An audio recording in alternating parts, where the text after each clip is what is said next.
కష్టం ఉంది. వాడు రూపాయికి అమ్మని నువ్వు 2 రూపాయలు చెప్తావా? చెప్పు, అది మోసం కాదు. నువ్వు 2 రూపాయలు దాంట్లో ఎదురు చూస్తున్నావు నీ కష్టానికి. ఇది మోసం కాదు, ఇది శ్రమనే లేదు. నువ్వు లాభం ఎదురు చూస్తావు అంటే అది పొరపాటు, తప్పు.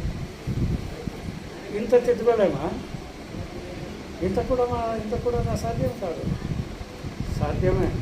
అందుకే నిశ్చయం చాలా సులభమైన మార్గం ఇతర మార్గాల కన్నా నేను ఎప్పుడూ చెప్తూనే ఉంటాను. ఇక్కడ ఏమంటే నువ్వు కూర్చో, కళ్ళు మూసుకో, ముక్కు పట్టుకో, ధ్యానం చేయి, బయటకు వెళ్ళొద్దు, వాళ్ళని ముట్టుకోవద్దు, ఇవన్నీ చెప్పలేదు. అన్నీ చేయి, ఎప్పటికీ ఈ చింతనలో ఉండు.